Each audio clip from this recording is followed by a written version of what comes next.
को जीवित देख अशोक आश्चर्यचकित भाव विभोर हो उठता है, किंतु जब उसे पता चलता है कि वो सदैव ही उसके समीप थीं, तो वो क्रोधित होकर वहां से चला जाता है। वहीं दूसरी ओर सेल्यूकस निकेटर का मगध में आगमन होता है।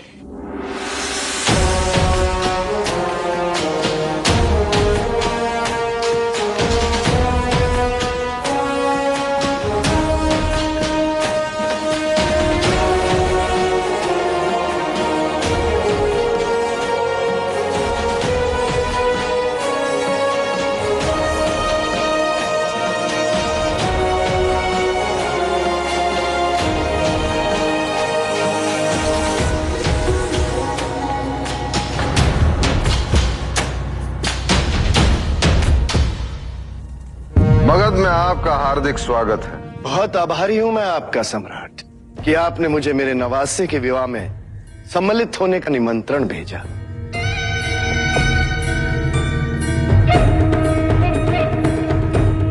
कितने साल बीत गए अपनी पुत्री हेलेना और जस्टिन को देखे। मैं समझता हूं, और इसीलिए राजमाता ने जब आपको आमंत्रित करने का विचार व्यक्त किया तो मैंने उसे उनका आदेश समझकर आपको आमंत्रित किया।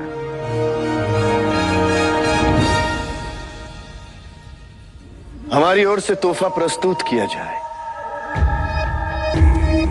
यूनान की उत्कृष्ट अंगूरी मदिरा और यूनानी अंजीर खास आपके लिए। इतने वर्षों के पश्चात भी आपको स्मरण है कि हमें अत्यंत प्रिय है। आपकी पसंद नापसंद स्मरण रखना मेरे लिए गौरव की बात है सम्राट। बेटी हेलेना। हथेरस।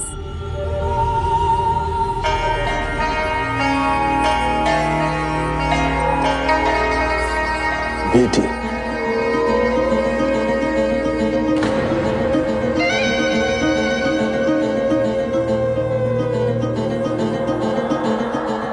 इस क्षण की प्रतीक्षा हम ना जाने कितने वर्षों से कर रहे हैं। और हम भी। जैसे ही हमें जस्टिन के विवाह का समाचार मिला, हमसे तो रुका ही नहीं गया। जस्टिन, बेटा ये तुम दोनों के लिए है। ये हमारे यूनानी धर्म में विवाह की देवी हेरा का प्रतीक है।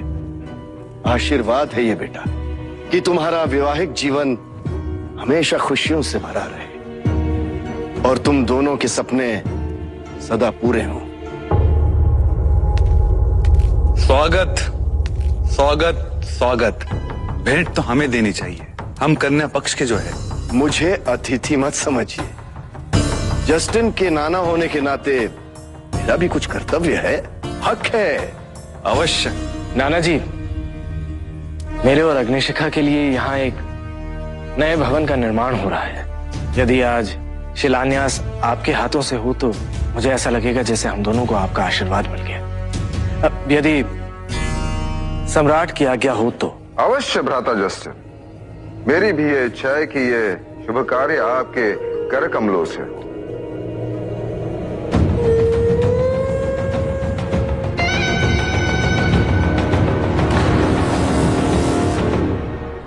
इतिहास के पन्नों में आज का दिन मगध के लिए एक अत्यंत महत्वपूर्ण दिन माना जाएगा। किंतु हमें सचेत होकर यह देखना होगा कि ये दिन मगध साम्राज्य को भविष्य में किस दिशा की ओर ले जाएगा। प्रणाम आचार्य। आपको देखता हूं तो बीता हुआ कल फिर से जिंदा हो जाता है। कुछ नहीं भूला हूं मैं, कुछ नहीं। भूलना भी नहीं चाहिए, क्योंकि ये न भूलने की प्रक्रिया मनुष्य प्राणी को भूतकाल में की गई भूल को दोहराने से रोकती है। सत्य कहा आपने। मैं पुरानी भूल दोहराने नहीं आया हूं। निश्चिंत रहिए। भूमि पूजन का समय हो गया है, हमें प्रस्थान करना चाहिए। अवश्य।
राजभवन पाटलिपुत्र के सबसे सुंदर भवनों में से होगा।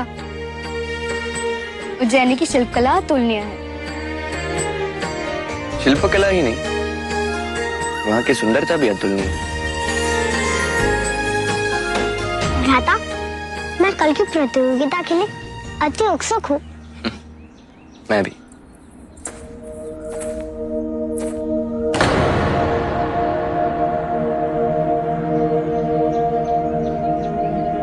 मुझे आचार्य चाणक्य को सूचित करना होगा कि अशोक को मेरे जीवित होने का सत्य ज्ञात हो चुका है।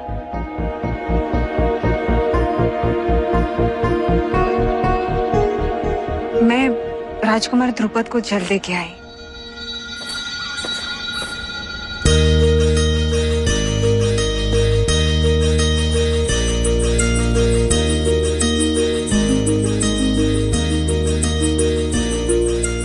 शिलान्यास के लिए आगे आइए। जस्टिन, हमारी सहायता करो। आखिर ये राजमहल तुम्हारे लिए तो बनवाया जा रहा है।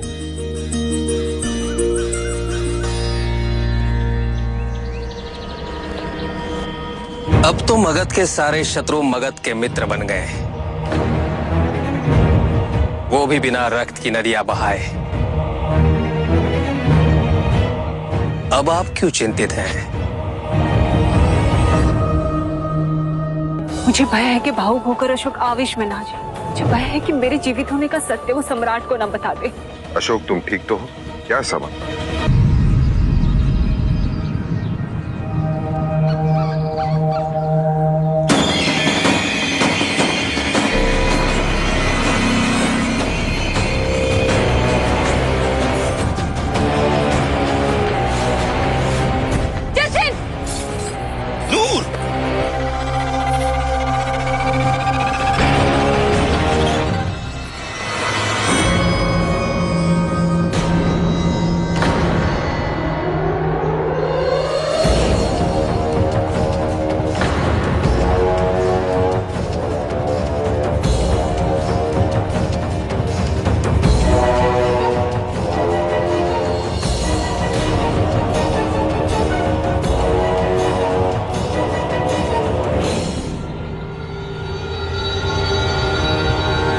हमारा मतलब था आप ठीक तो है राजकुमार जस्टिन?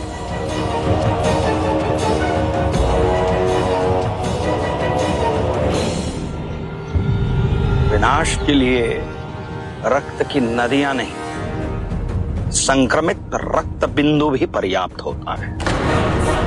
मकदूनिया में रक्त बहाना अच्छा शगुन माना जाता है ना पतिव्रत? हाँ हाँ, सत्य कह रही हो तुम।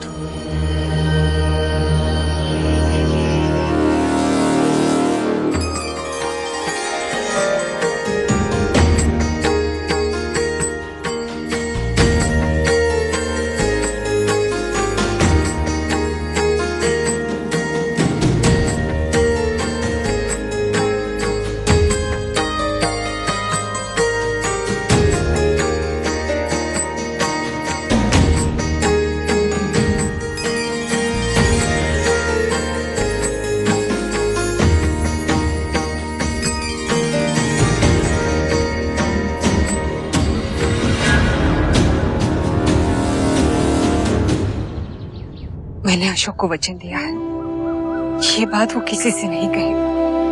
लेकिन मैं बहुत परेशान हूँ। मुझे भय है कि भावुक होकर अशोक आवेश में ना जाए। मुझे भय है कि मेरे जीवित होने का सत्य वो सम्राट को न बता दे। आप निश्चिंत रहें देवी, मैं अशोक को समझा दूंगा।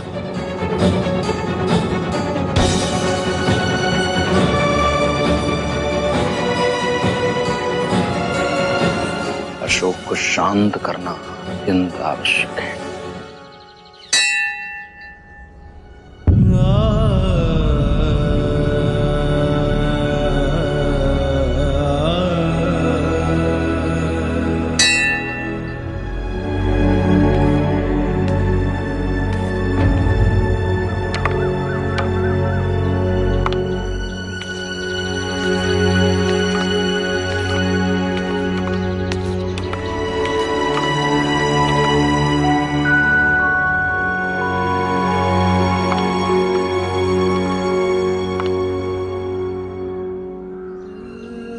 आपसे ही भेंट करने आ रहा था आचार्य। तुम्हारी माता से मुझे सब कुछ ज्ञात हो चुका है अशोक।